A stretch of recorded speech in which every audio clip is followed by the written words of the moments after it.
write me a check? And you know I always take notes.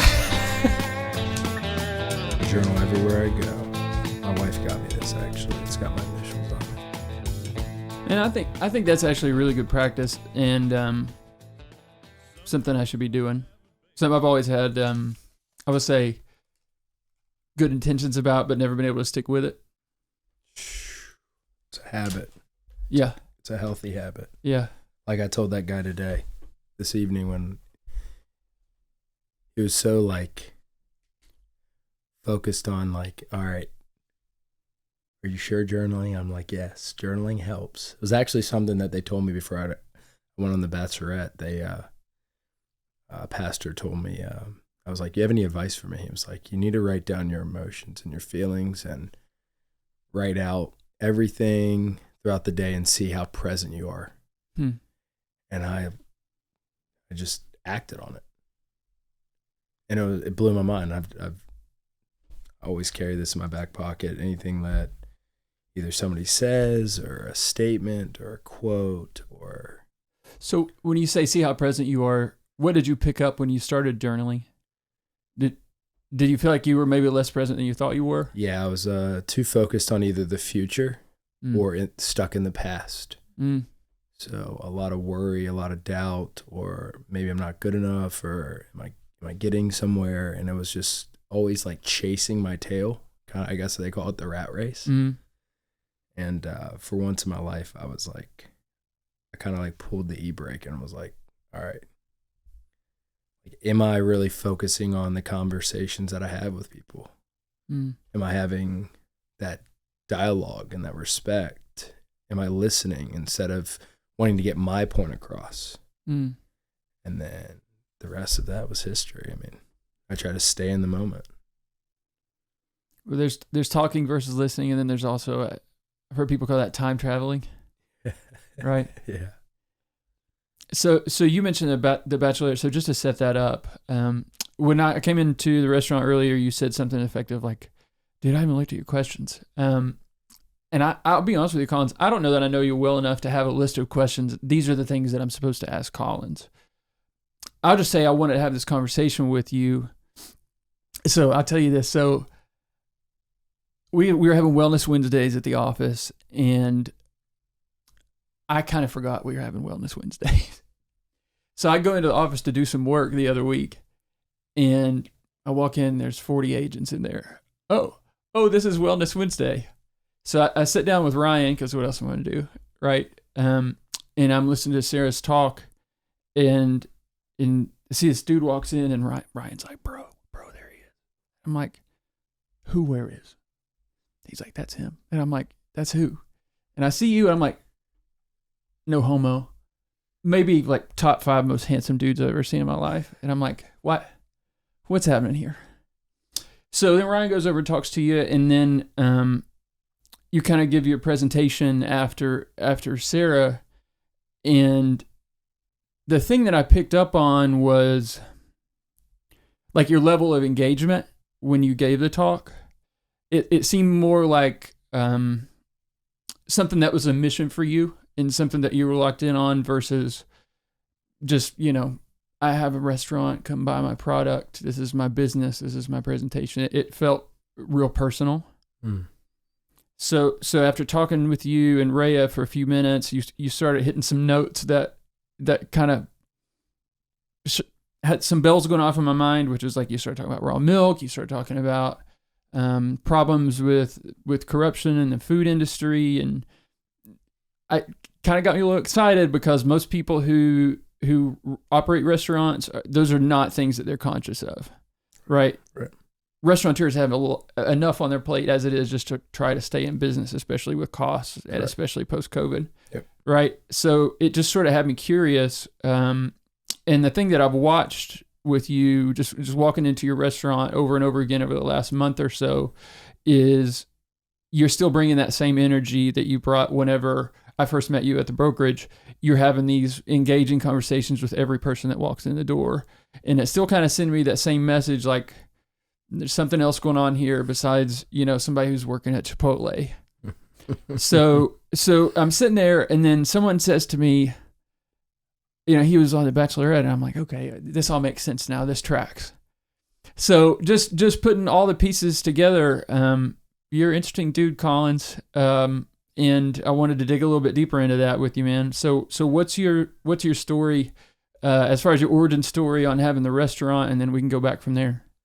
So it all started, I think in 2020. I think 2020 was like the pinnacle year, from a high point and from a low point. And in March in 2020, I'm not afraid to say this because it's just part of my story and just being vulnerable. I about committed suicide from alcoholism. And, for those who listen to this podcast, I think, everybody has a story. Everybody has a past. I think true character of a man is being able to give shade for those who maybe are on the same trail, but want to take a break. And so when I woke up that morning of an interesting night, and I wrecked my truck. Actually, I hit my neighbor's truck at 11 p.m. I'll never forget it, like it was yesterday. And the weight that I carried of not telling him for an entire week, just that shame and guilt, I felt just horrible. But the week after realizing, like, I got to tell him, was the most free I've ever felt in my entire life. And so I guess that was kind of the kickstart in March of 2020. And then at the end of March, I got the news of my grandmother going two different directions, quadruple bypass surgery or having another stroke and probably dying. And she has kidney failure. So she's 79 years old at the time with stage 4 kidney failure. And I'll never forget it. I got a phone call from my mom, and my mom was crying, and she's like, your grandmother could be dying soon. And I just hit my knees, just literally landed on my knees. And I said, God, why her? Why the woman that took care of me when my mom was going through things, battling with things in her past, and I was young my mom was young when she had me. So, and my father passed away when I was 1. So a lot of weight, to say the least, when I was for 29 years that I carried, a lot of bitterness and anger for God taking my father. And now he's about to take a woman in my life that was a mother. And I just remember having a second with God at like 9:30 p.m. in my basement. And I said, if there's anybody that you should take, it should probably be me. Because I'm the one with the heart issues, not her. And that was really the kickstart of my entire life, honestly. And then I remember that night I called my buddy. And I called him and I told him, I was like, I'm not having good thoughts again. And so he was like, well, Collins, you've been single for about a month and a half now. So why don't we apply for the Bachelorette? So my spontaneous self applied. And I put some pictures of, my natural bodybuilding. I put some pictures of just me having fun and just pictures that would not showcase a mechanical engineer, to say the least, my wild side. And I remember going home, and on that Monday, my grandfather and I had to make a call and see if it's either my grandmother has quadruple bypass surgery at 79, and it's going to be a heavy journey. You said she had kidney failure. Correct, but I think one of her valves wasn't working properly. Okay. And the lack of oxygen getting to her heart. There's just a lot of things that were breaking down. Mm-hmm. And so quadruple bypass surgery or a potential stroke or a heart attack. Mm-hmm. And from the medical standpoint, I don't know how all that functions and works, but long story short, we actually ended up going through the surgery. And so I was in Virginia at the time, and I got a call from California. And they were like...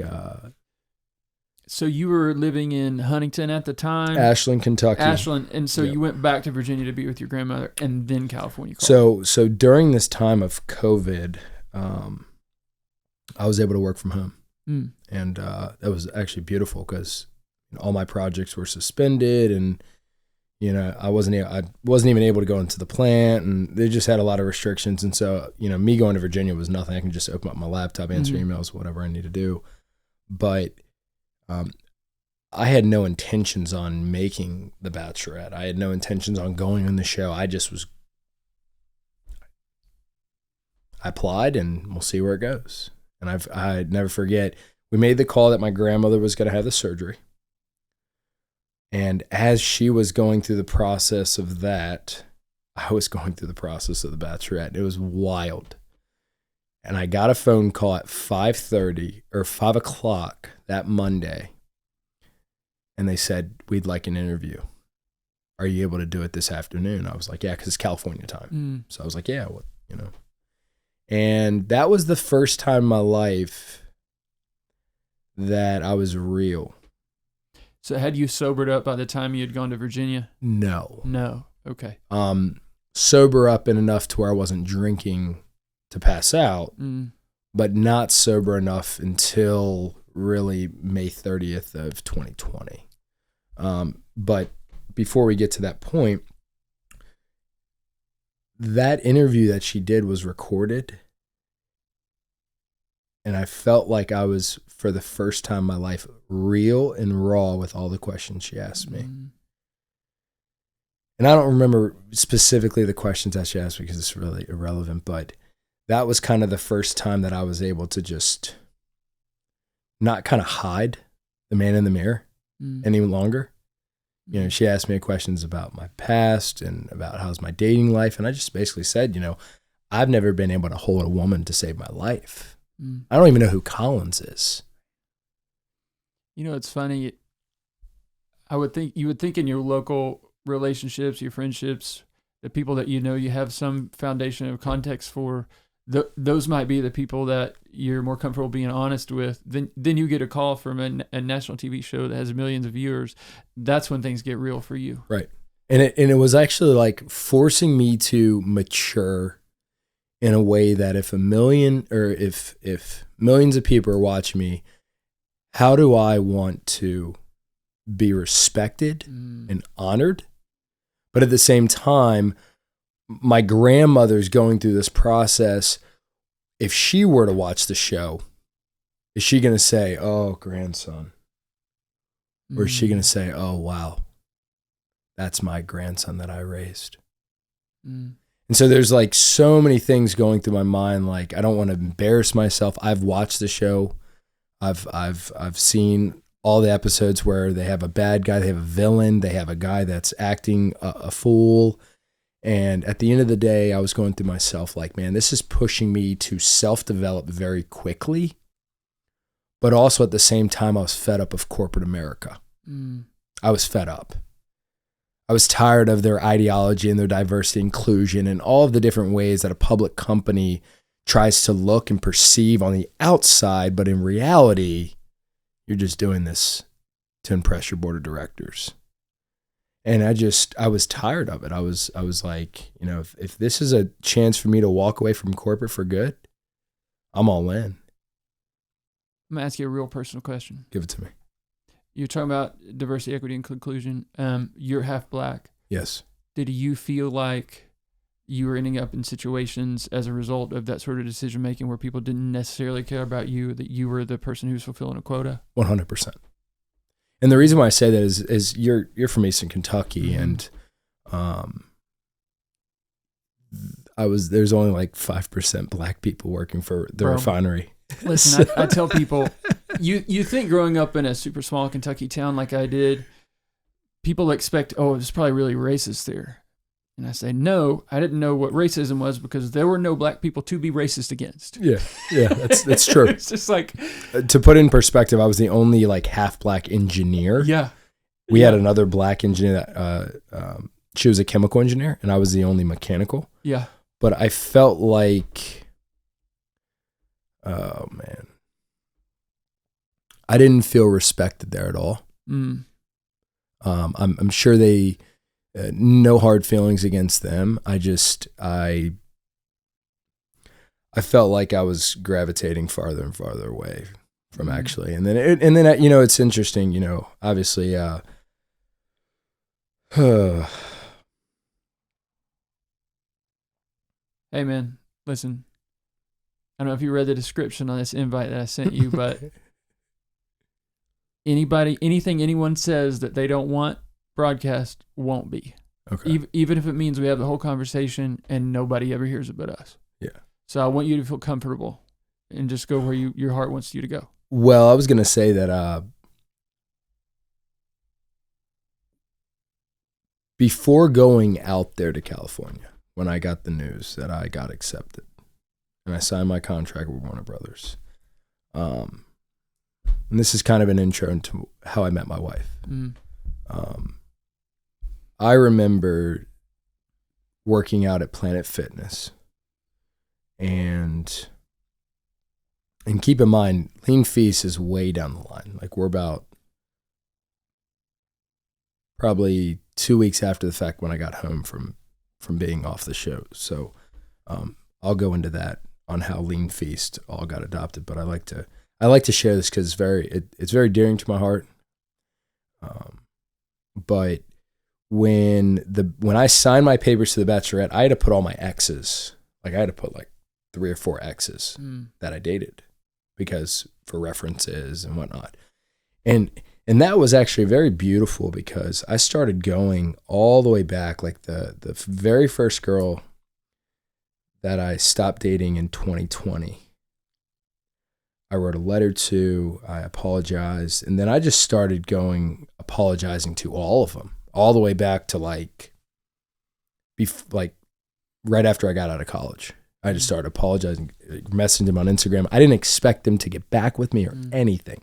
I just wanted to say, look, I'm sorry that I was not the man that you thought of. I'm sorry that I was the complete immature a-hole. Like, I'm sorry for everything that I did, putting you through, just complete forgiveness, emptying out myself of forgiveness and owning everything that I've done, everything I've said, everything I've done to put you in a funk, whether gaslight, whatever it was, I owned it. And I didn't want that outstanding baggage to come into my marriage now. And so I saw Sarah, who we dated back in 2019 in Ashland when I was working for Marathon at the time. I met her.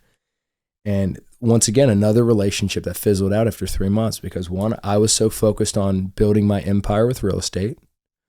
I was focused on the Dan Brazilian lifestyle that I wanted. For real, I idoled Dan Brazilian when he was up and coming. And then most importantly, I didn't respect that she was a mother raising 2 children as a single mom. And so I saw her at the gym and I even told her like, just FYI, I'm going on the show, but I just want to let you know I'm dearly, truly sorry for being the man that you didn't expect. And I want to please apologize for the immaturity and not respecting who you as a mother and your 2 children. I think you're an amazing woman, and I honor and value your self-sufficiency of raising your kids. And that was it. I didn't expect to get back with her, no intentions possible. I walked out, said what I had to say. Well, apparently now that I know this, she prayed for me and she wanted just me to apologize back from 2019 when we fizzled out after 3 months. But it took, as you can see, a whole year before that time has come. And when I apologized to her, just the weight. I mean, just apologizing to all the women that I've ever dated, the weight of it felt so free. I wasn't doing it for show. I wasn't doing it for public attention. I was doing it for private. I was doing more for me and the hurt that was in my heart. And I went on the show with no intentions on marrying Claire. I listened actually to some of her podcast and some of the things that she's dealt with in her life, and a lot of it was her past abuse for 7 years.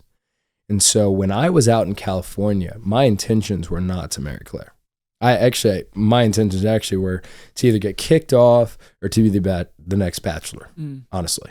Like I was like, you know what? If she's not going to be right for me because if she hasn't dealt with abuse that all women should deal with before they get into a relationship, and just accept the fact that if you've been abused, please go get help. Well, I think every person. Well, yeah, that's but correct. You're exactly right. So, but I knew it wasn't going to be a marriage. There was nothing there that, I mean, in terms of, at this time I was so focused on a woman of character, not just looks. I was focused on a woman that feared the Lord and focused more on servanthood. So I like to reference the Proverbs 31 woman. And so many things happened when I was out in California in that condo. I mean, so many things happened. So we weren't at the mansion. We were actually at the La Quinta Resort in Southern California, about 3 hours from the LAX. And they kept me in there for 98% of the time for about 5 days. They do that on purpose, though. And because I'm outside my Warner Brothers contract, I can speak about this. So it's pretty cool. I think holding a secret was very hard for me for like the first 2 years. I had to. That was part of the contract. But man, just so many revelations I had. I was journaling at the time. I even have videos on my phone of recording myself, just pouring out my heart, my emotions, how I'm feeling, just kind of self-reflection. And I'll never forget on Wednesday that I was out there that I had to give up my phone, I had to give up my laptop, I had to give up everything. I had made a decision to sell all my real estate. And at the time I had about 3 rental properties, and my portfolio was building. I was actually working on a 4th one. I mean, it was building, it was growing. And I remember calling Scott and saying, we're not going to do this deal. Were these Ashland, Huntington? Huntington, Marshall University. Yeah, you know Andrew Mills by chance? If I saw his face. Anyway, go ahead. But yeah, I just felt a conviction to sell my real estate because it just wasn't. We're going somewhere here. I didn't have a mission. I didn't have like a why. I just saw other people and mentors getting real estate, and so I kind of was just doing it. I was doing the Burr method: buy, renovate, rent out, refinance, and it was working. And for those that do that method, great, all for you. But that's just not my why at that time.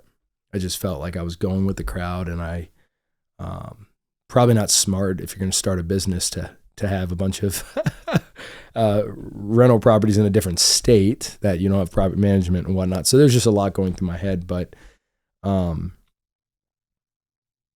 so much went on out there to the point where Saturday came at 10:30. I got the news, and they told me that I wasn't going to be on the show.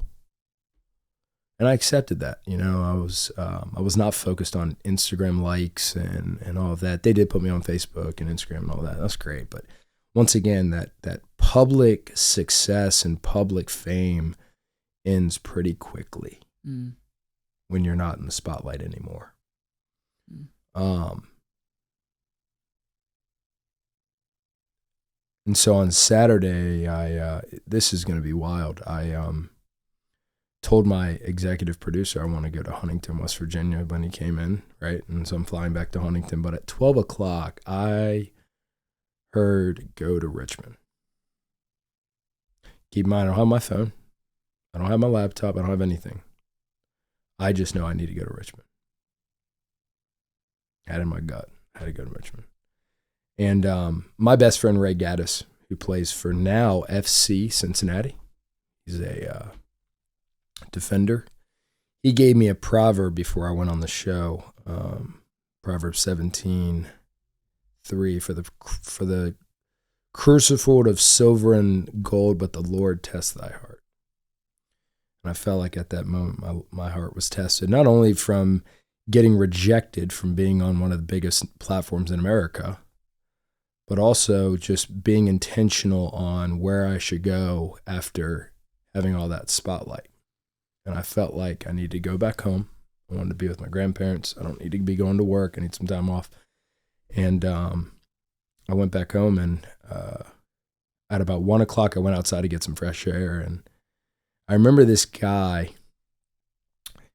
and I've said this. I have a book on hold that I'm writing called The Brokenness Inside of the Man, and I speak about this exact point in the book. And it was about a guy who was about 25 years old who was working for the resort, and we weren't allowed to talk to. The only people we were supposed to talk to is our producer, Claire, and then I forgot the guy that runs the whole show, the host. But I just started having a conversation with this guy. I was like, man, what's going on in your life? And he just poured out his heart to me. I want to respect his testimony, but, long story short, man, we just had a moment for like 20 minutes of just kind of like me and you. We've talked about some very heavy stuff right off the bat.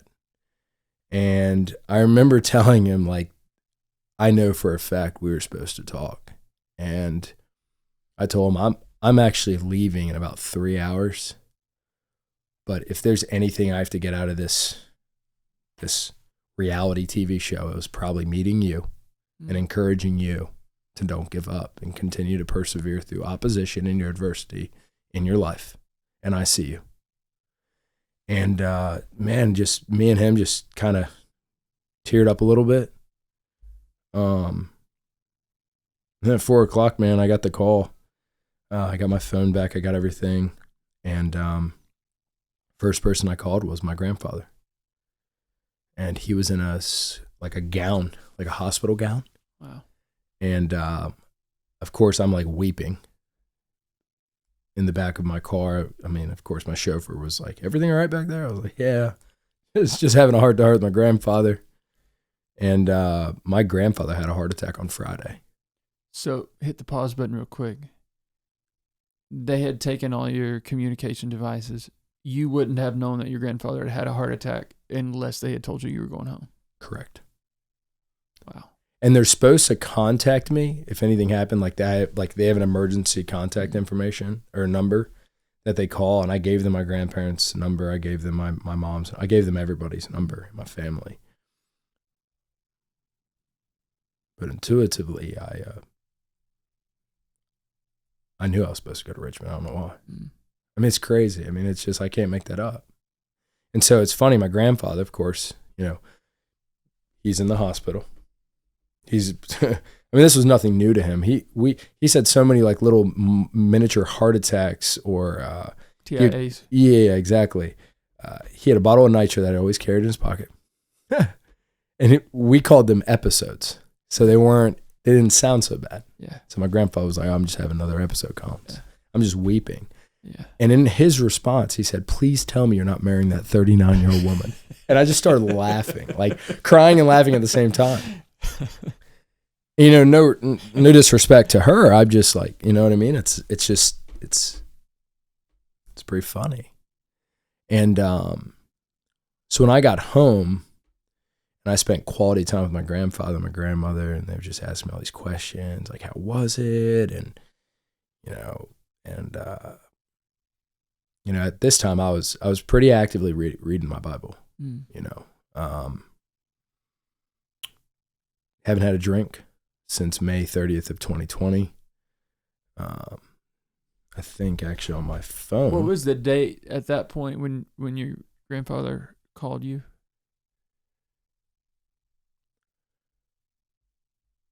July, I think 18th or 19th of 2020. Okay, so just a couple months out from hitting your neighbor's truck. Yeah, Yeah, exactly. So I was about 40 days sober.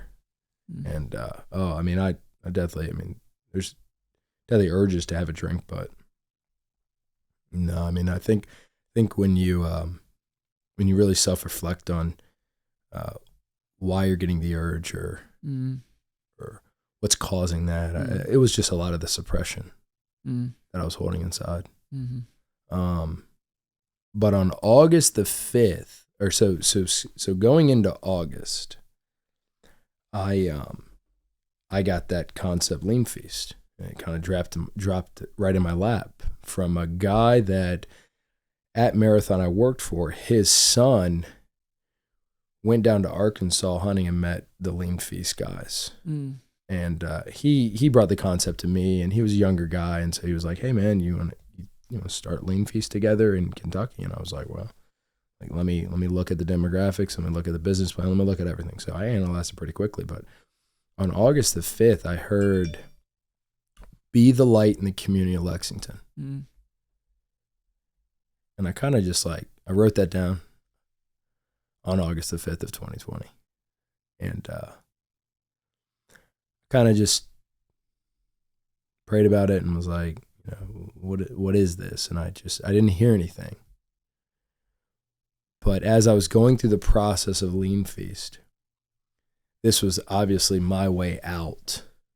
And I asked, I had so many questions, do you want me to leave? Do you want me to walk away from Marathon? I was just praying, talking with God. And on August 19th of 2020, I rededicated my life. My grandparents watched my testimony. My mentors watched my testimony. I spoke publicly about all of my flaws and failures in the church. And I was tired of running away. I was tired of filling life with all things that didn't bring me joy or peace or fulfillment.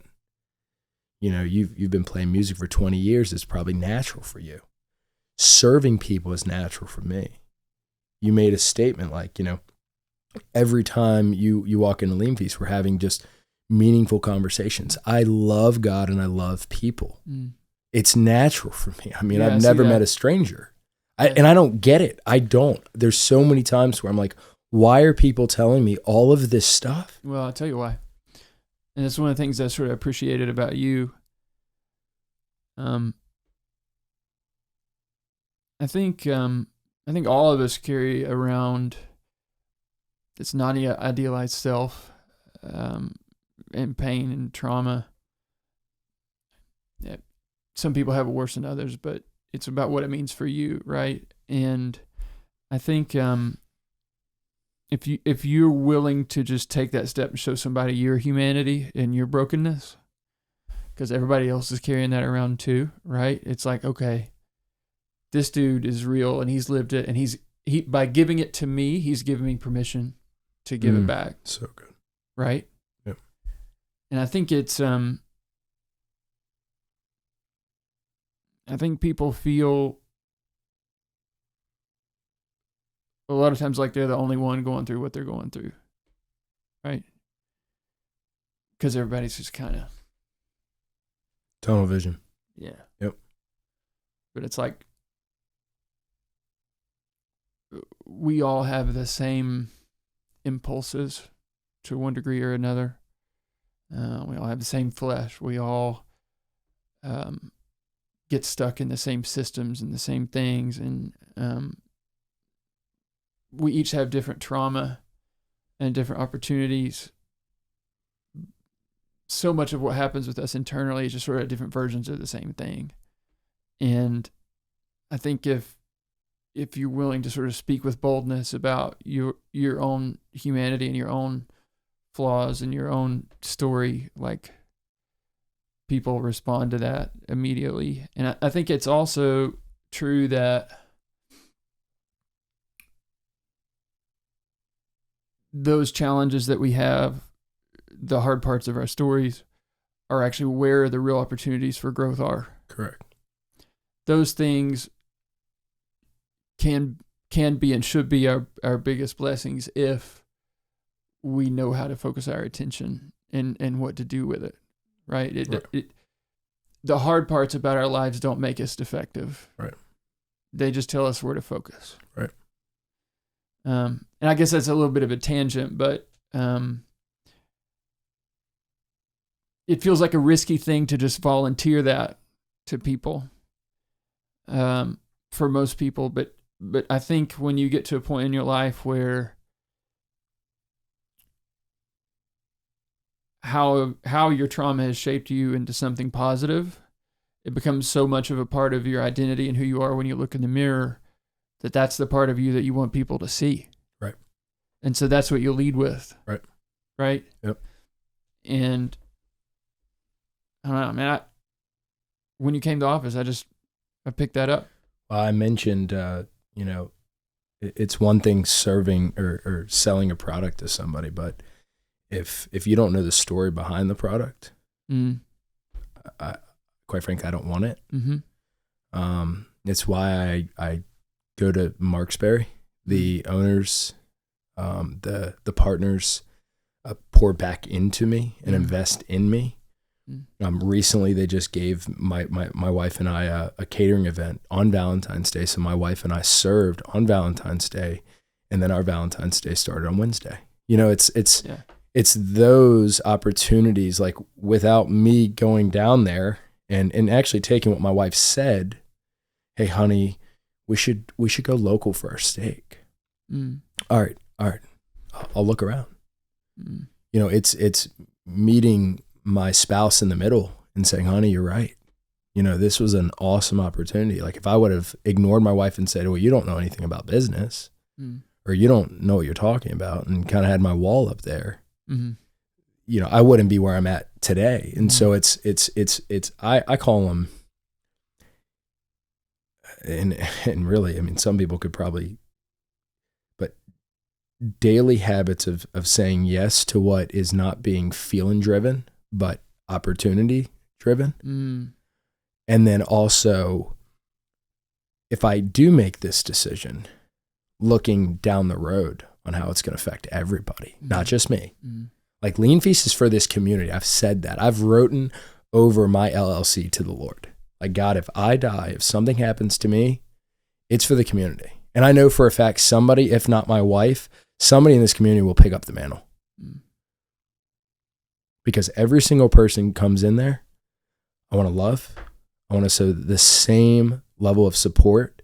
And I wish I could serve every single person that comes in here, but obviously there's a fine line, right? But my mission is what I'm selling. I'm not selling just food. And that passion, that zeal, that tenacity, there are times where I've had nothing in my business account at all. Like, I don't know how I'm going to make this payment. And there's been times where I've had a lot. But I don't get driven off of that. I don't get driven off of transaction. I get driven off of, hey, Thad, how's your wife doing? Hey, Tanner, I noticed you're having a baby. How's your wife feeling in her third trimester? Hey, Ben Allen, how's your family doing? Your mom, your mother was up here for whatever, hey, Greg back, how's your sons doing? It's personal to me. And I genuinely care about this community. And if I could, I'd just give free food. I hate selling. I do. I hate it because I think when I lost my job on September 29th of 2020. So I'm going to stop you right there. You say you were struggling on what to do and whether to walk away. You haven't said you lost your job yet. Oh, okay. So let me backtrack. Good point. Where I really got thrown off on the the company is when they had me give a Black Lives Matter presentation. And this I love to keep in this podcast. Okay. Because I think the world needs to hear about this. As a half black man who's worked and lived a pretty rough life, living in the roughest parts of the city of Richmond, Virginia for about 5 years, hearing gunshots and for someone whose father got shot by another black man who was 15 years old at 9 months old. And my father was only 21, downtown VCU, Richmond. I was 9 months old when my father got shot. And back then, when you shot somebody, it was to get into the gang initiation. Mm-hmm. It wasn't just a little drug deal. No, it was to murder somebody to get in. Mm. And the kid that shot my father, I've already forgiven. Because we know hurt people hurt people. Mm. I mean, he just had a sick heart. He just had a fatherhood wound himself.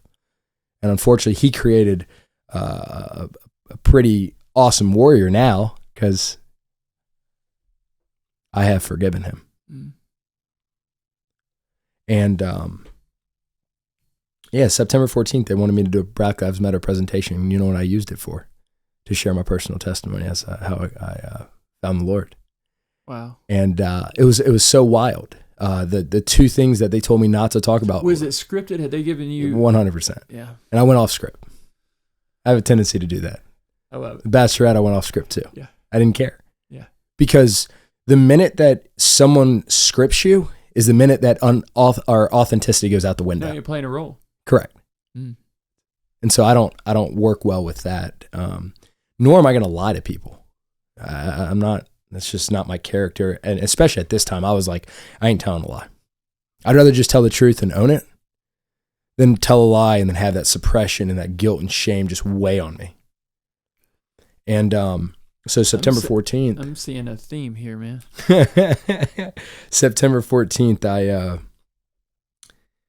just spoke out. I was, we were talking about a man made a statement. Well, I had a pretty good child life, so why does this diversity, inclusion, matter to me?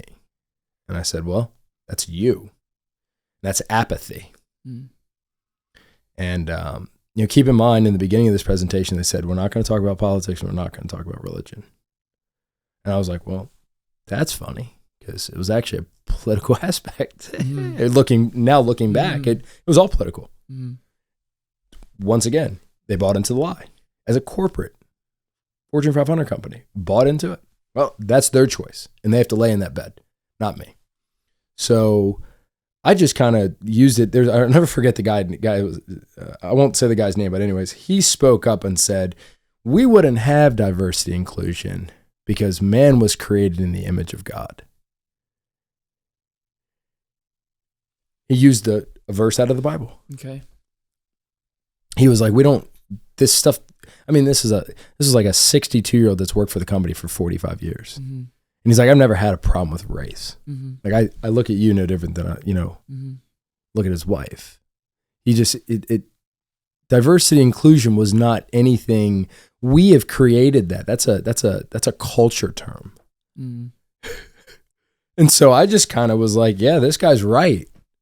And then I went in there and I was like, for those who don't know, I've rededicated my life to the Lord and I see life in a completely different lens from, not having a father and being raised in a very Black predominant home life and then moving into a middle-class home with my grandparents.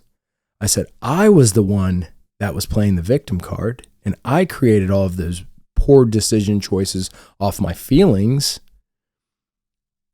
Your biggest critic is you. Can we flesh that out? I hit the pause button real quick on you. So I'm seeing the story. You're sort of hitting on it about your childhood, about your father being shot. Grew up in Richmond, and then it's like you sort of skip 20 years to alcoholism. You hit your neighbor's truck, and then your grandfather has a heart attack, and then straight to marathon in September. Do you care to talk about years 2 to 21? Not at all, man. Not at all. So there's just a lot of trauma. Well, at a young age, and no doubt you can't cover all of it. Right. But for the sake of cohesive narrative, so your mother was young when she had you. Correct. Your mother was white. Your dad was Black. Correct. How young was your mother? 18. So she was just out of high school or senior? Going into college. And how did she know your dad? I really don't know the whole story as to how they met. But I know they met downtown. Mm. She was a nurse. or in nursing school type deal. And my mother also has a lot of wounds too, from high school and a college down in University of Tennessee. But that was the love of her life, and they were going to get married. I mean, they obviously had me outside the context of marriage. So this is what happens, right? Any marriage, when it's not ordained, I mean, this is what you get. The child gets the short end of the stick of both parents, unfortunately. This is why we have just a chaotic society right now, is not taking marriage serious. I mean, let's be real. So I am one of those kids that my mom actually probably wanted to abort me, but she chose not to have an abortion. And that's why I love my mom dearly. And everything that I suffered, I don't blame my mom because of her one decision not to abort me. Yeah. Everything else, life, right? Dealt with cards, father getting shot. I mean, just life in general. So did you have a continuous father figure in your life from stepfather? Yes, and all of the men, if I had to guess, had fatherhood wounds. So I don't blame those men either. I saw things that a lot of 4 or 5 or 2, 3, 4 or 5-year-olds should not see, from people abusing my mom to hitting my mom to I mean, rape. I mean, everything. You name it, my mom's been through it. She's the toughest woman I've ever met. She's tougher than nails. But she's also carrying that. And why do you think, kids grow up hitting women? It's what they saw. Yeah. Don't blame them. Right. Blame the parents. Right.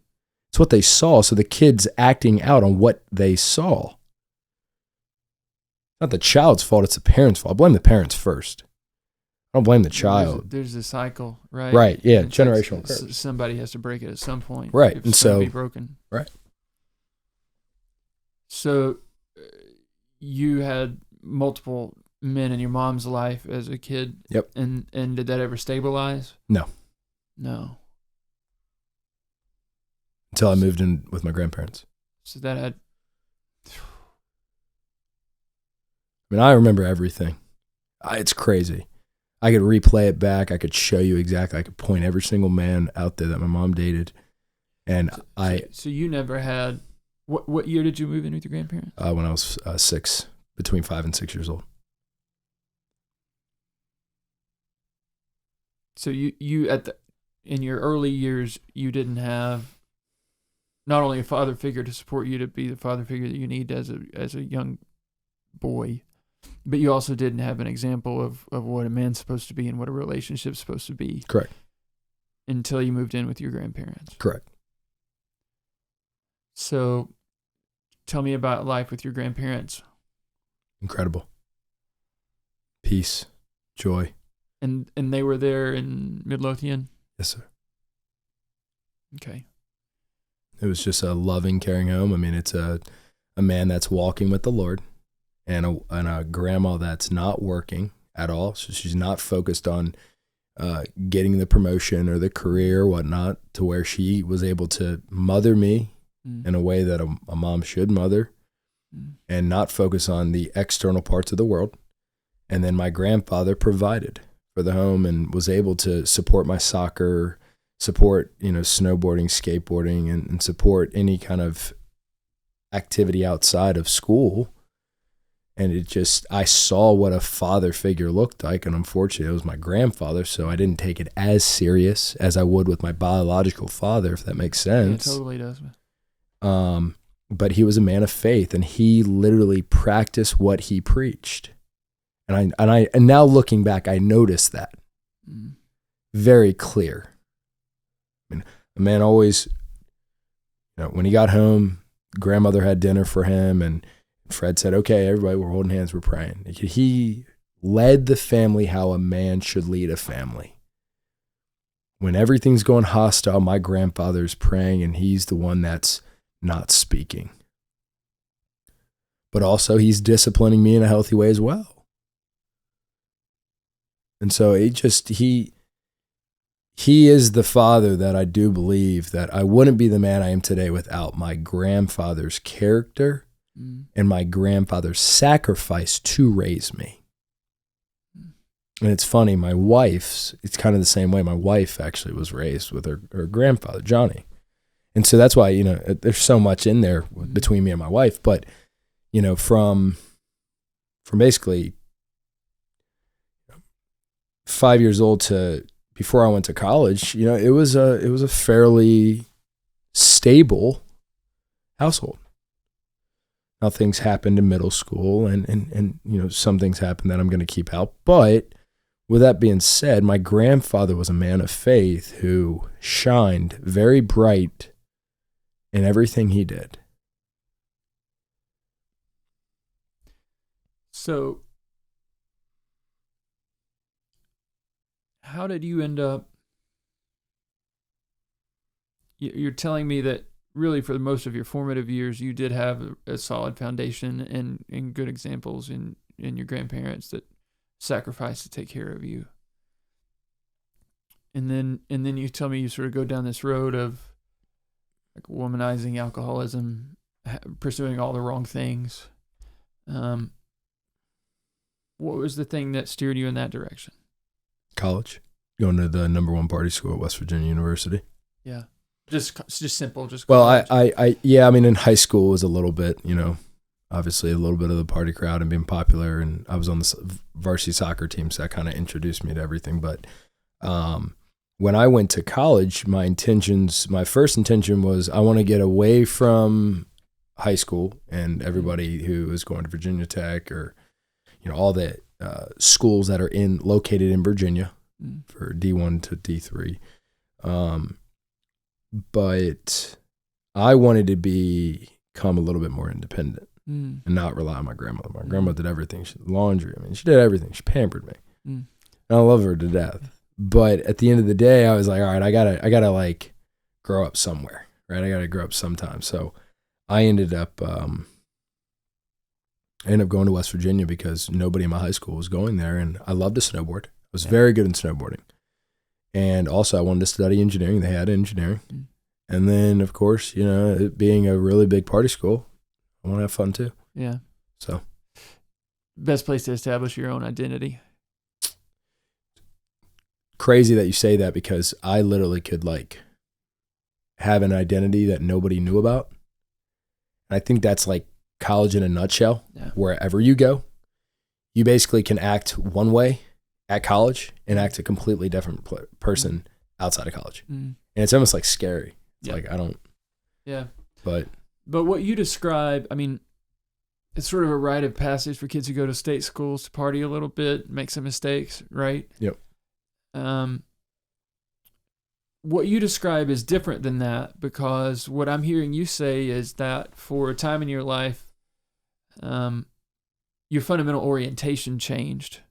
The things that you were aiming at completely changed. Correct. And that's different than drinking too much and eating bad and not going to class, right? Correct. That's the thing that I'm trying to figure out. So there is something that I suppressed that I'm not going to say. Okay. That happened at 10 years old. Okay. And so that really compelled me to drink, to pass out. Okay. But that drove a lot of gluttony. That drove a lot of anger, bitterness, rage, pornography. I mean, you name it, I frickin' did it. It opened up a whole different dark compartment in my heart that I didn't realize. And for a year, dude, I struggled hard. I gained like 60 pounds. And so like there's so many different levels that I'm aiming for in this community. To an extent of what I can share of you know what's ongoing right now. But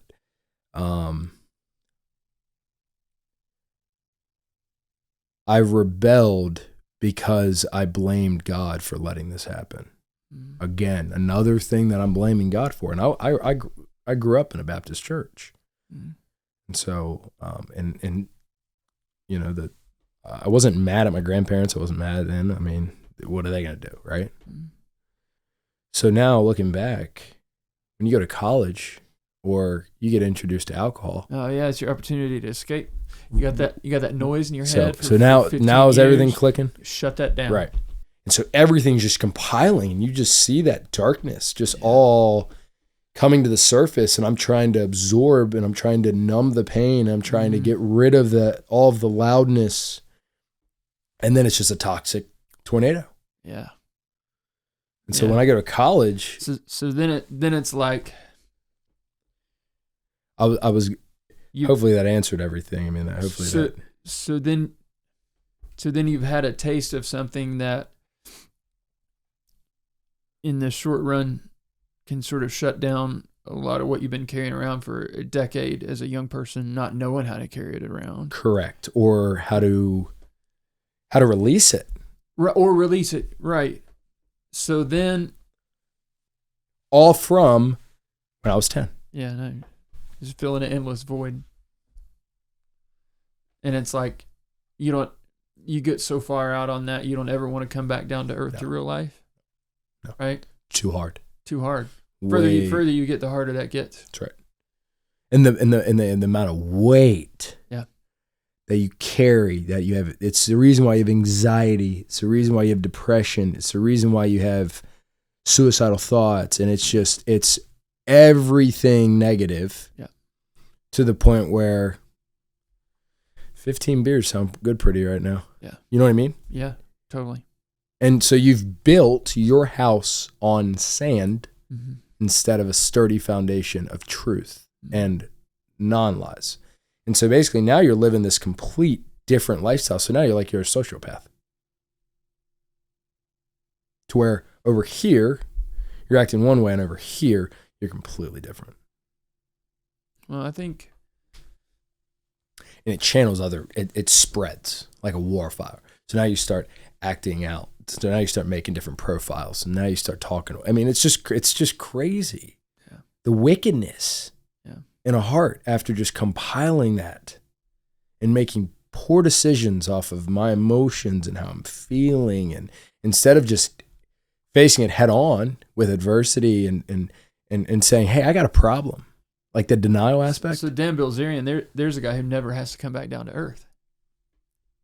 It's because he built his entire life on sand. No, I'm saying it. If you're looking at him as your example, it's correct. like idol. Yep. If I do that, I don't ever have to feel my pain. Right. Correct. I can make my whole life about avoiding that pain. Correct. And so we see, and it's something he's held up as a cultural figure. So then it's like, I can have success. I can have avoiding my pain be my career. Or being your net worth. Or your net worth. Or whatever it is, 100%. Right? So now,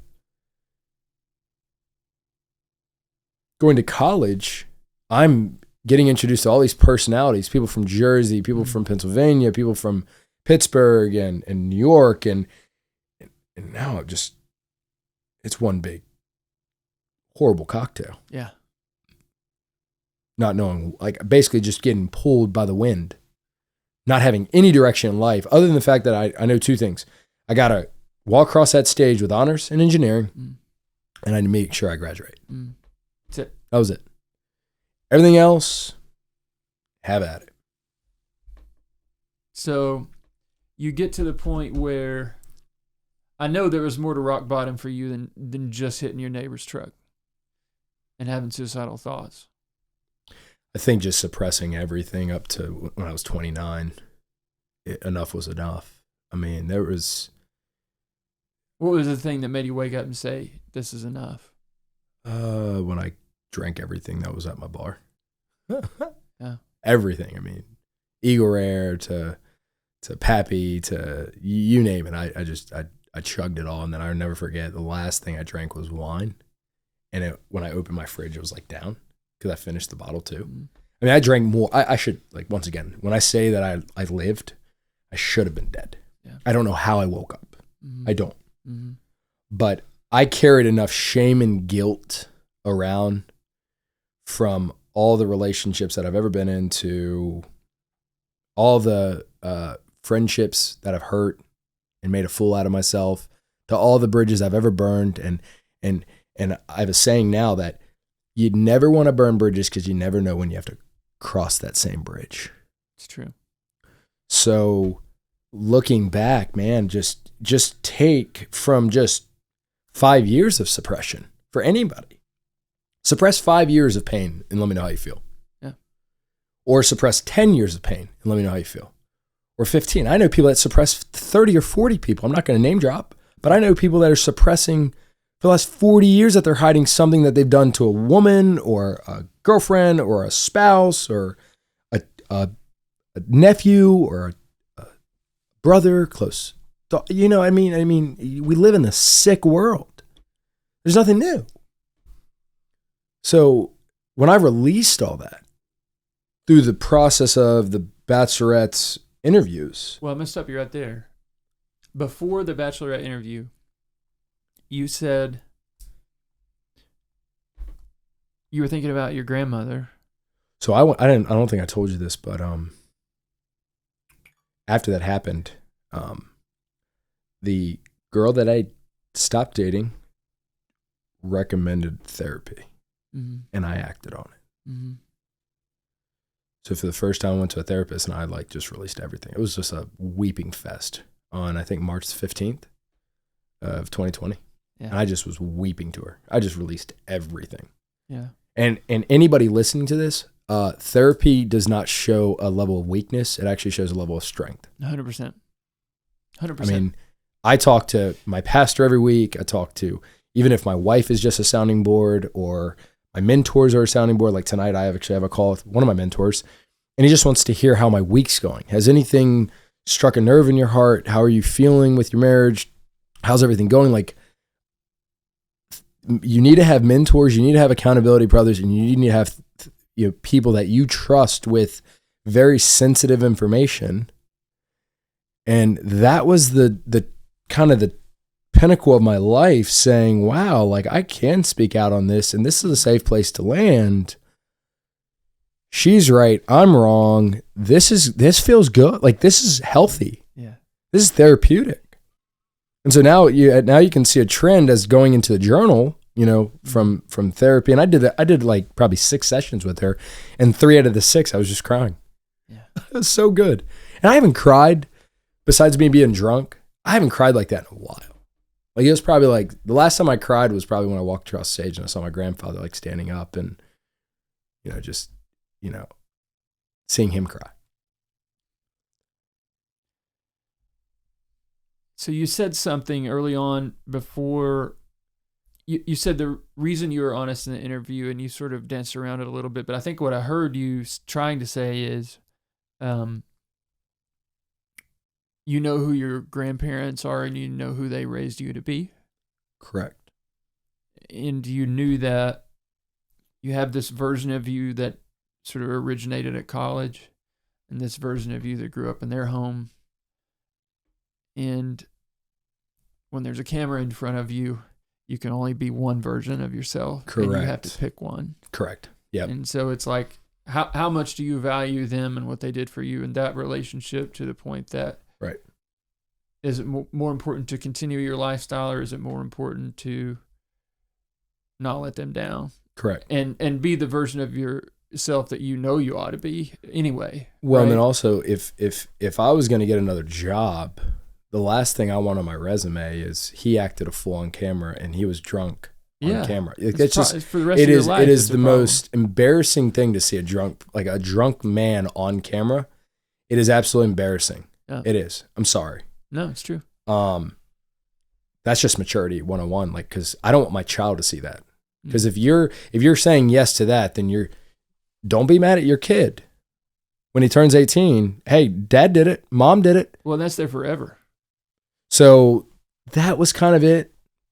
And then also, my grandparents were getting older, and the last thing I wanted them to do is have a heart attack seeing me act like a fool on TV. Yeah. Let's just be real. Yeah, no kidding. So you brought up a really good point there. I mean, I didn't even think about that, but you're right. You have Collins, who knows right and how to act, versus Collins has created an identity that is so far off the beaten path that it's infiltrated by personalities at school, seeing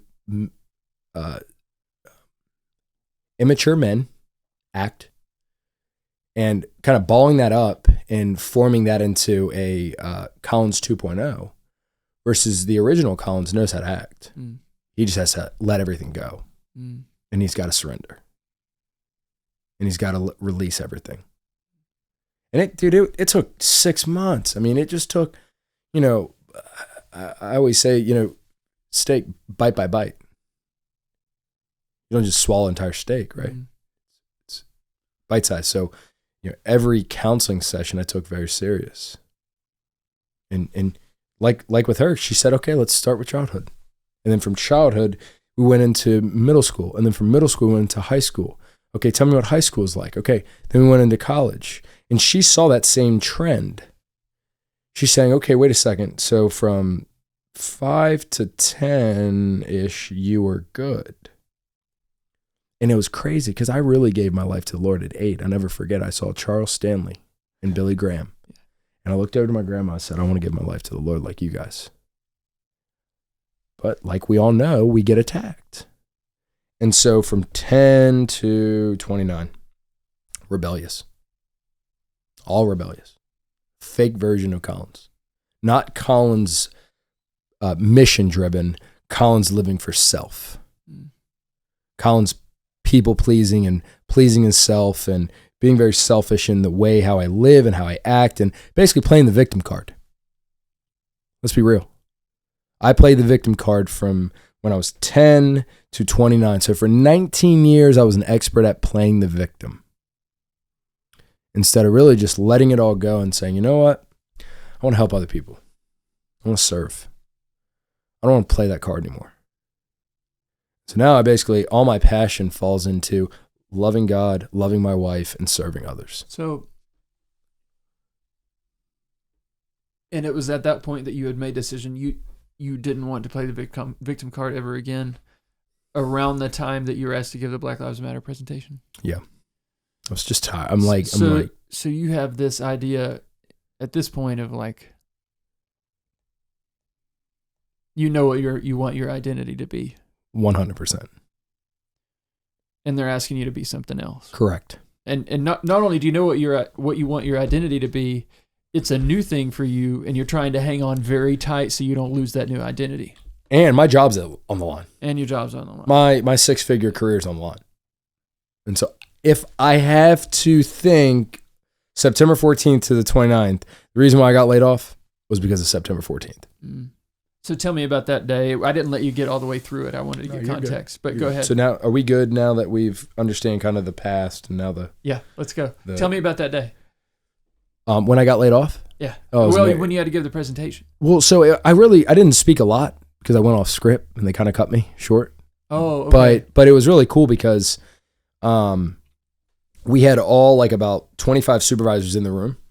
And when one of the guys mentioned, well, this doesn't apply for me, the other guy, Alan, was like, well, we wouldn't have that issue if just basically shed lighting on his faith. And I was like, yeah, I have to agree with him. Like, and then I shared my testimony. Well, it was interesting. I got a message on Facebook the next day from one of the guys who was a supervisor. He was like, hey, I just want to let you know, like, that really touched me. And that really hit home for what I was dealing with in my life. Thank you. Well, there was an engineer, I won't say his name, but he actually came to my office the next day because he heard about it. And I'll never forget, he shut my door and, dude, excuse me, a week later, he was out hunting and it like dawned on him because of after what Austin or the guy that I shared my testimony with that was in the room, he ended up talking to that engineer about it. And the engineer like waited about a week before he came to my office because he was kind of like, man, and he was moved by it. And then I was like, you know what? I'm onto something. Like this is cool, right? Yeah. This is sharing your faith is not a sign of weakness. It's a sign of strength. And I have a note that I took a picture of, and it's on my MacBook that we had for engineering, there's a turnaround coming up, and I had to work 42 days straight. basically wrote on the fridge, I'll never forget, on September the 21st, I wrote, God, if you don't want me to be at this company anymore, give me a sign, because I don't need to work and I'm ready to go. September 29th came, I got let go. And it was crazy because at the time now, LeanFeast is getting established type. Okay, so we have to go back to so you met with these guys and they were in... Oh, so I didn't meet with the guys until that kid brought me the concept and the idea, the opportunity. The kid? Yeah. Where was he from? He was actually from Eastern Kentucky as well. Okay. Or kind of like that tri-state area. Okay. And so it was interesting. In August is when I started LeanFeast and I signed my FDD and was like, you know what, man, I'm going to give this a whirl, right? I'm ready to if the bank approves me, I'll continue to go through. If they don't, no harm, no foul, I'll continue to work for Marathon. And so this is a little bit news to me. So LeanFeast is a franchise. That is correct. This is not your concept. No, but it almost feels like it, because I'm on an island here in Kentucky and I'm the only one. How many are there? There are 12. Okay. A lot of them are in California. Okay. So this one here is the only one, and I don't have plans to open another one anytime soon. So you pay a franchise fee, or is there revenue sharing, and how does that franchise work? Fee, small, very minimal. Okay. Because I got in early. Okay. So you took out the loan to do the build out for the restaurant. Correct. SBA. And that process was actually very inexpensive compared to every single other one. I mean, like I said, like this was a miracle. Okay. Like the story behind as to why I'm here is a miracle. August the 5th, I hear Be the Light in the Community of Lexington. Mm-hmm. Then I had 4 non-negotiables that I heard a pastor say that I kind of value. Those 4 non-negotiables is faith, family, friends, wisdom, knowledge, and community. And so if it doesn't meet those, I'm not going to partake. And so LeanFeast met all those. I know I can share my faith. I know that my family and my friends can benefit off this, and I'll have the flexibility for my family once it's established.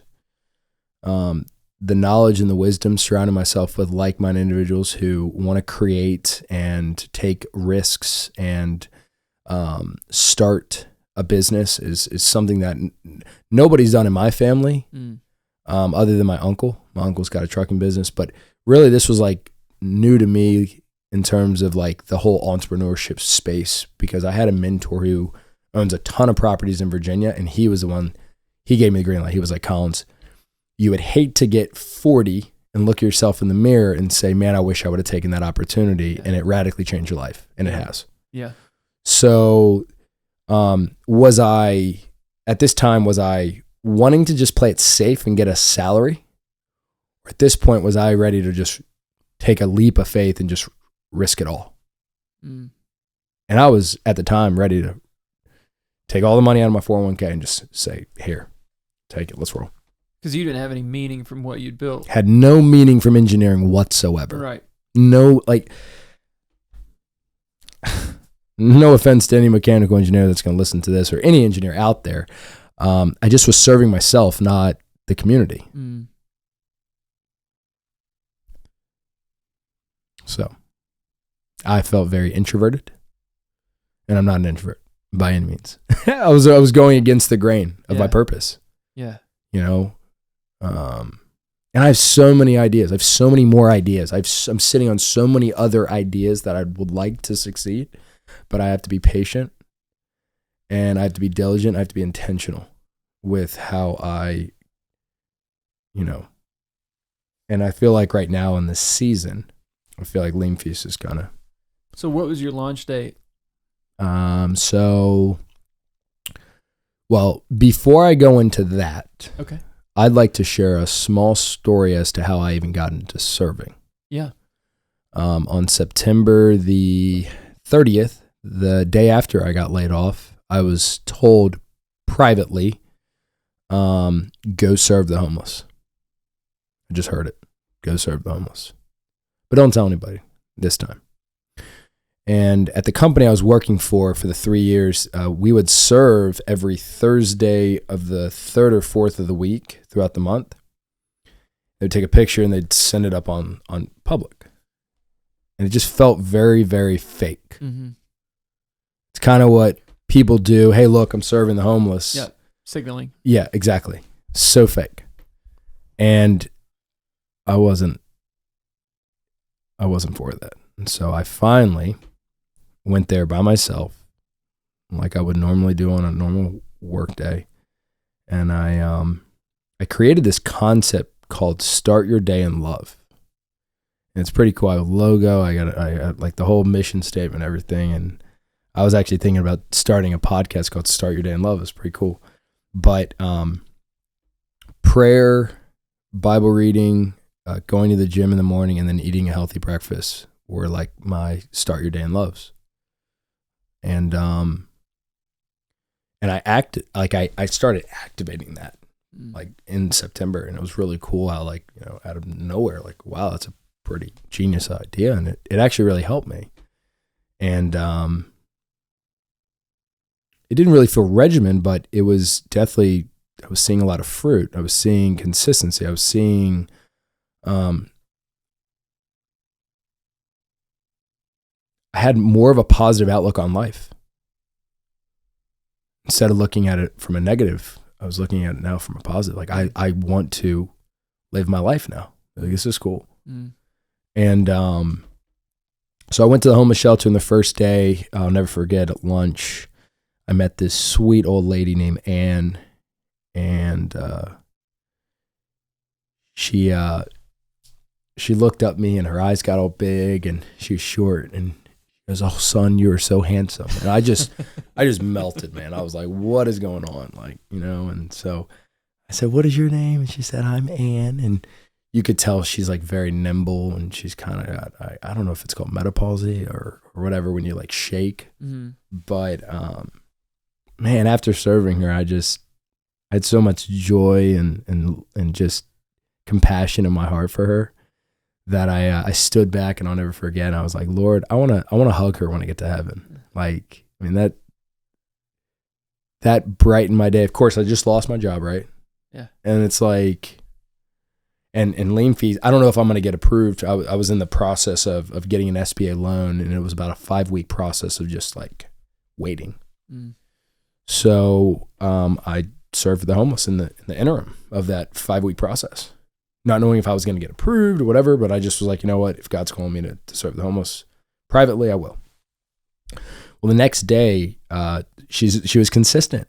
12 o'clock, she showed up right before they were going to close the door. And I'll never forget, we were serving mixed vegetables at the time. And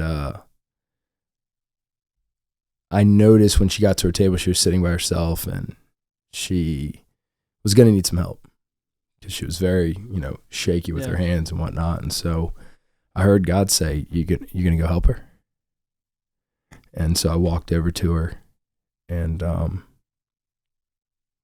said, "Miss Ann, do you mind if I help you?" And she said, "Oh, I'd love some company." So we're talking about life. We're talking about, her story and how she got homeless and just everything, just having just genuine fellowship. And I'm feeding her, just helping her out. And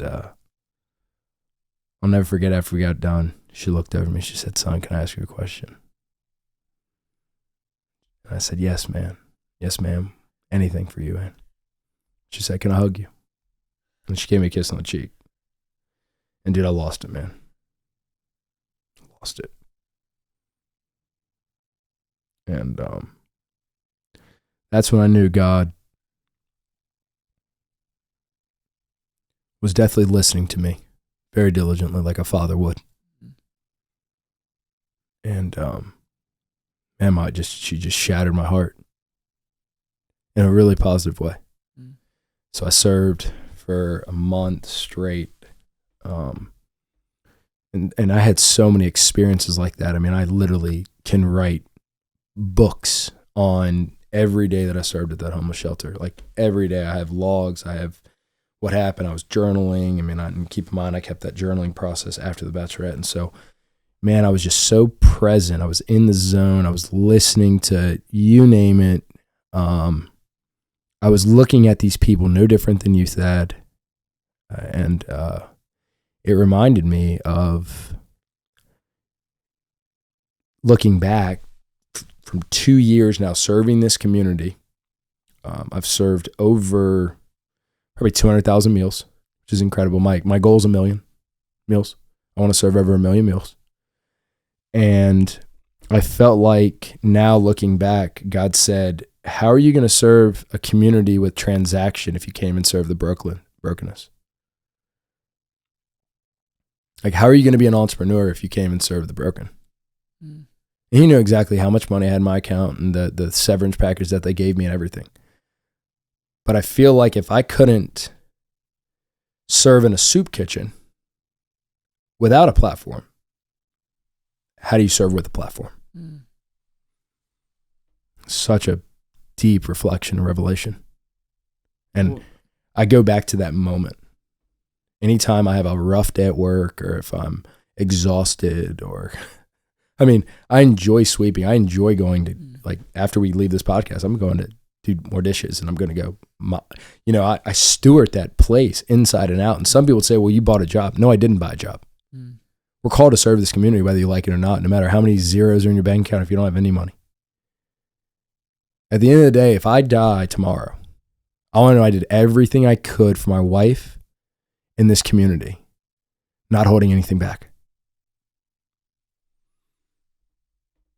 And the contrast of getting paid a decent amount of money to work for Marathon and be stuck in your head all the time versus serving in a soup kitchen for free, but having those meaningful interactions where you're giving and receiving and you feel like you're learning something. That had to feel like night and day for you. 100%. And it's almost a feeling I can't explain it unless you do it. Yeah. Like I can't. Well, especially since that was the thing that you were hungry for where you were anyway. Right? It may not hit everyone the same way that it hit you. Right. But it was a combination of Collins' life, Collins' personality, Collins' circumstance. And it's all sort of and just seeing Miss Ann's demeanor, according to her circumstances compared to what I had, and seeing the joy and her compassion and her grace in her eyes and her smile, and she had nothing to give, but she gave me the most valuable thing anybody can give, which is a kind word to a heart. Yeah. Like when I give my wife kind words or if I write her a card or something, you can't put a price on that, especially if maybe my wife's battling with something and I didn't know she was battling with something, or your wife. You know what I mean? Mm-hmm. And so like when she gave me those words of affirmation, it's what I needed at that time. I didn't need money. I that was the least bit of my concern. Right. I needed someone to notice me. I needed that words of affirmation. I needed that, hey, son, I see you. I see what you're doing. You're listening to me. I'm proud of you, son. Keep it up. Mm-hmm. I hear every little thought, every little small, I always say our small prayers are some of the biggest prayers that are answered. Mm-hmm.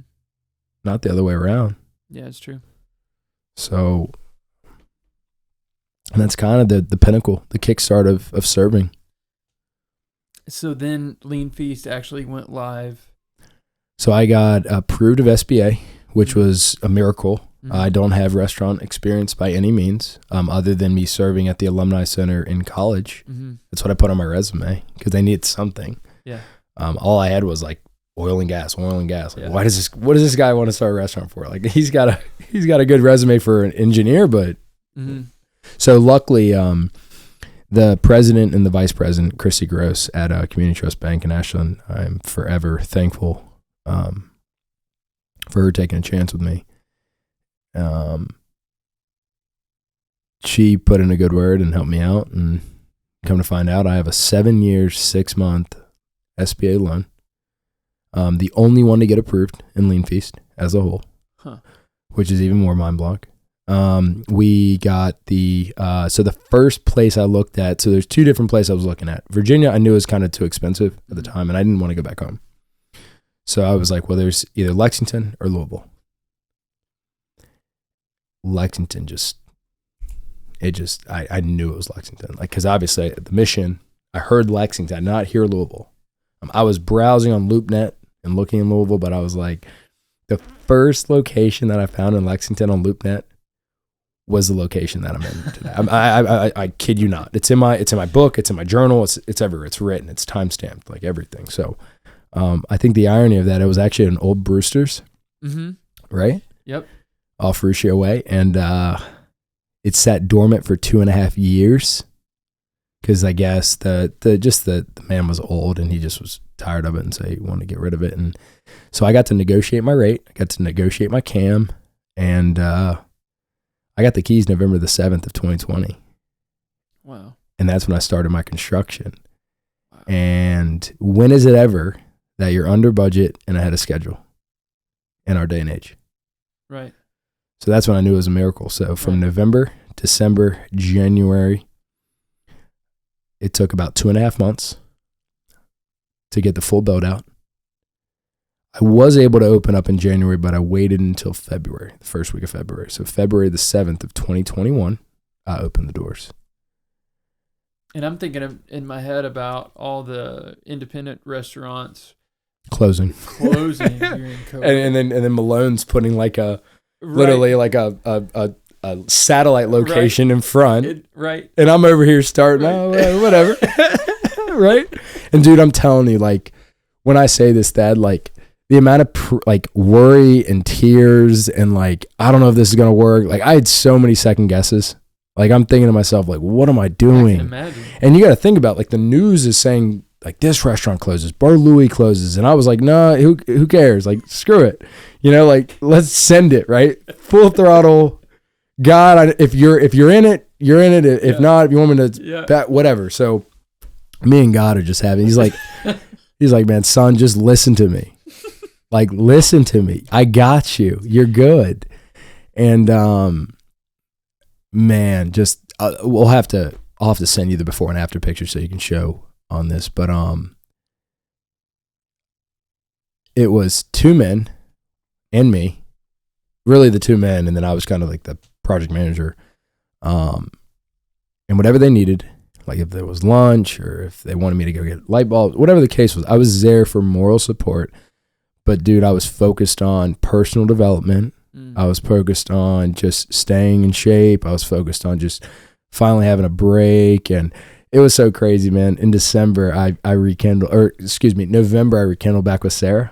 And is November after LeanFeast? No.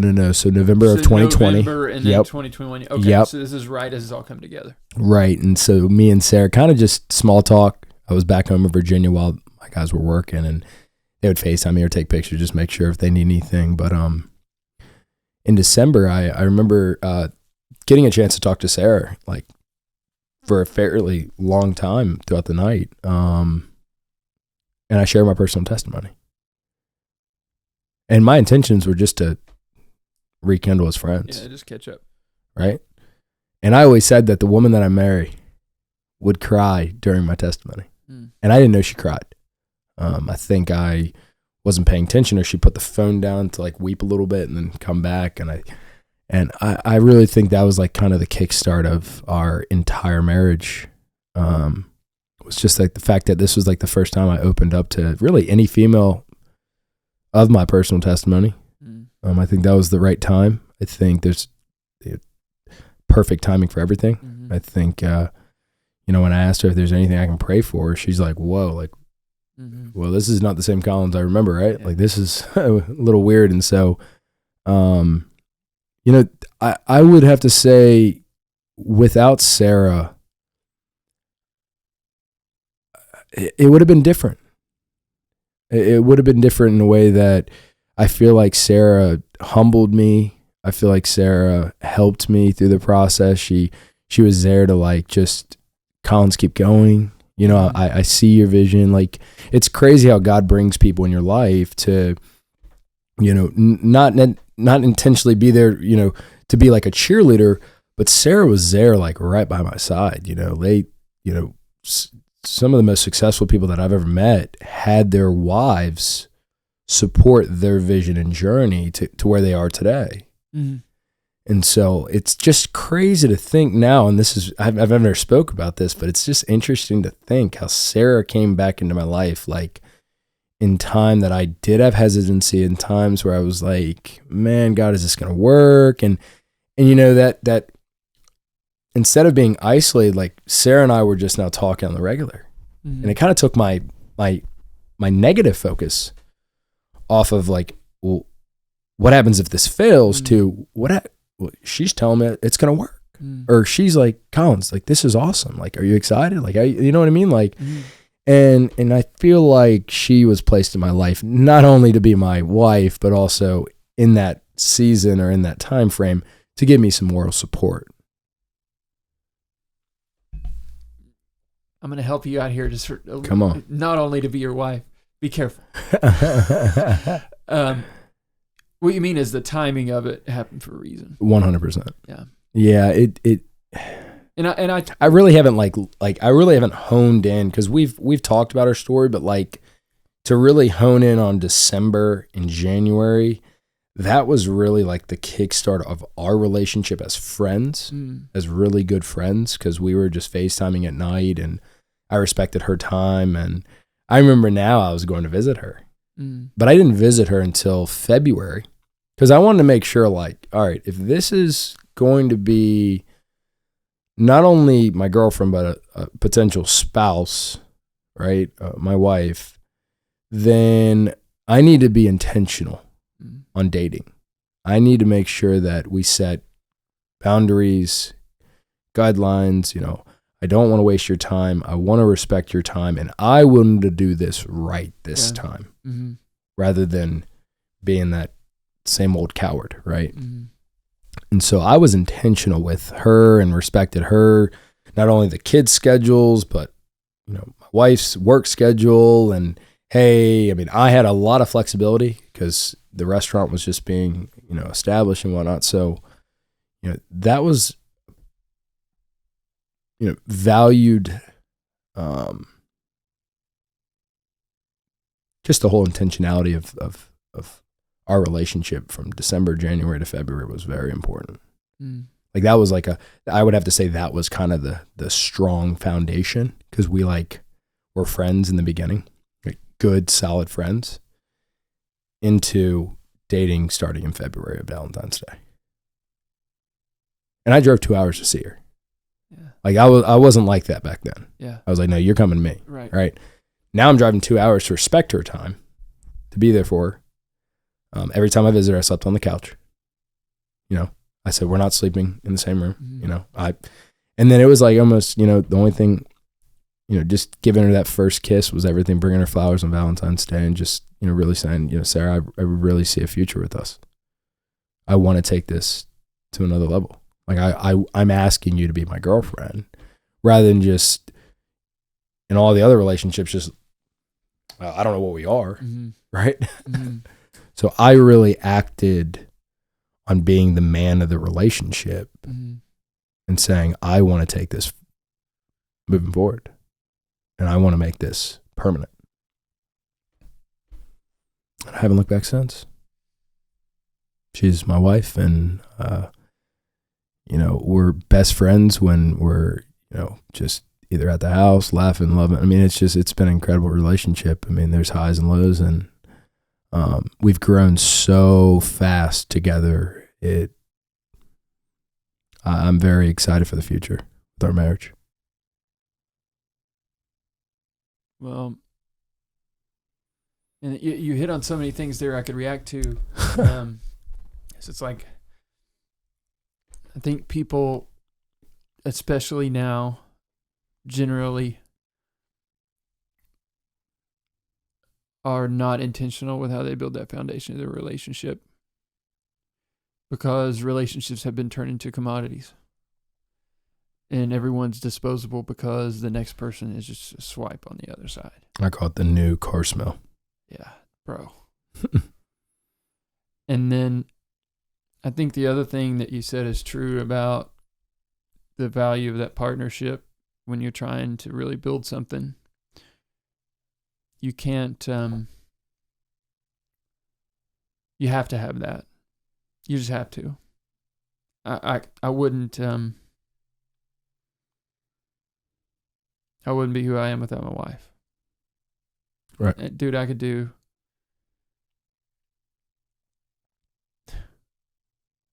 15 years on that. You have no idea. But that's real. It's not always easy, but that's real. Right. Right? Yep. So the restaurant concept, we haven't even talked about, you're wearing a LeanFeast shirt, we haven't even talked about the restaurant. Really, without the mission, you don't have the restaurant. Yeah, no. You know what I mean? So, and I'm not being dismissive or saying that that's the wrong thing. I'm just sort of laughing about it, right? So this is why you said to me whenever the Marksberry guys were there, you were like, no, I have to hit my macros. I didn't understand that there were macro guidelines and you had a franchise. I thought this was all your concept and you had this freedom to where it would be like, oh yeah, that makes sense. Let's try that. You can't. That's not. There are stipulations, mm-hmm. And also that it comes with a legality standpoint. Mm-hmm. I mean, if I'm outside the guidelines and there's someone that's trying to hit their macros and mm-hmm. they ate something that, for example, you know the whole Burger King lawsuit where they didn't specifically say that their Beyond patties were going on the same grill. Yeah, it's a misrepresentation. Correct. So I get it. But luckily, I've set a precedent in all of my customer base is very open, and if there is someone that needs to hit their macros, then I have that conversation with them. But I try to keep things as simple as possible, but I also listen to my customers and then I act on what they want. So put on your marketing business entrepreneur hat. What is LeanFeast as a concept? Because I tell you, Collins, you've been there since early 2021, and I have a lot of health conscious friends who've lived in Lexington for a long time who care about the quality of their food that have never heard of LeanFeast. He's one of them. I was telling him about you the other day, and he was like, where is this place? Right. Well, and like me, you know that I'm into this stuff. Right. Just from all our conversations. I didn't know you were over there until you walked in my office. Right. So have that conversation. About what your restaurant is. So it's just a healthy grab-and-go restaurant where you can pick a protein, carb, and vegetable, and it's kind of build your own bowl, very similar to like a Chipotle style, except we don't cook with oils. We don't have butters or, basically the amounts of sodium that people add to a meal now in today's restaurant. But also because I not only own but I also operate the restaurant, I'm able to kind of quality control everything. So we've decided to partner local. Something that I kind of went outside the FDD for about only because of the stipulations with suppliers and whatnot through the whole pandemic. But I got grace and blessing to do that. So I decided to partner local with Marksberry and Critchfield and Papaneas also in the spring and the summer and the fall.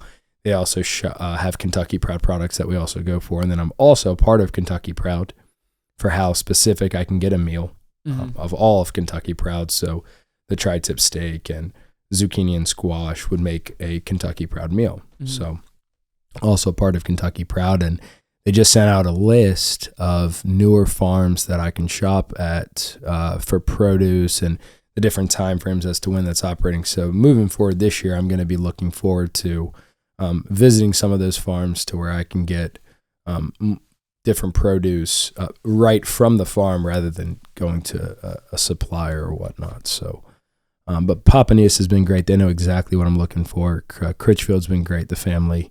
And then Marksberry's been awesome and very supportive as well. That's awesome, man. And I'll tell you, just from my perspective, there are places you can go where you can spend $80 on a steak.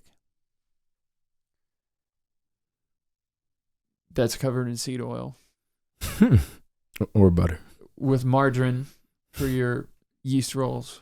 And it's like you're paying for an experience, you're not paying for quality. Correct. And nothing against it. I respect anyone who's able to operate a restaurant and survive. And I'd love to take my wife out for a good, meal, for that experience. But just for me, for day to day, to have some place I can go that's 5 minutes from my office. I have a relationship with you. I know where the food comes from. You have grass-fed beef. It's like already so huge for me, dude. And I think that's true probably for a lot of people who don't even know you're there yet. Yeah, that was I nothing against the franchise, but building a business is a lot harder than just putting a storefront and saying, okay, we're open. You have to do the due diligence of marketing.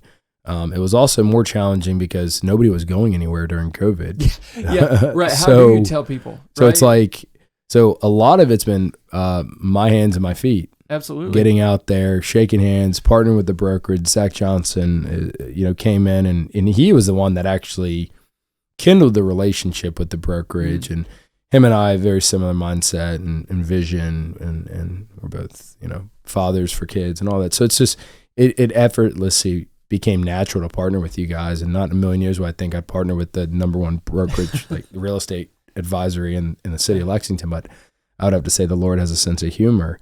But in reality, man, that whole, I'm just now seeing the fruit of 2 years of labor. And you got to keep in mind, Thad, I don't make a lot of money in this industry. I mean, I'm just going to be real. I will say this. The majority of the restaurant industry buys low quality products for cheap, and they mark it up by 40 or 50%. The reason why you feel terrible after you eat a meal from different locations, I don't need to specify. I think everybody knows where those locations are. It's because they've oversaturated, oversalted, and they've put those oils to make it taste good in the beginning, but then you feel bad on the backside. And so what I was doing, you know what? Instead of focusing so much on transaction, let's focus on quality and consistency, and let's let the food speak for itself, and eventually just slowly grow the business rather than have a giant spike like the stock market and then very fast start crumbling down when people catch on to the quality is not there, the consistency is not there, and I'm just trying to be a Chipotle or Subway. I don't want to be them. I harp on quality, consistency, and I want to be a family-run business. That's it.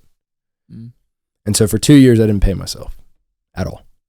And I have a P&L statement, and I have tax statements to show that if you really want to make a business work, then you need to, what's your biggest sacrifice? And so when a lot of people drive off of money, I drive off of relationships and my mission. And so every morning, there's no salary. There's no hourly wage. It's leaders eat last. And I decided to sacrifice everything for the first 2 years. Like all my mentors told me, if you really want this business to succeed, you'll sacrifice everything you have. And so what I did was I saved a lot of money. I was diligent with my time, and I established this business from the ground up for 2 years.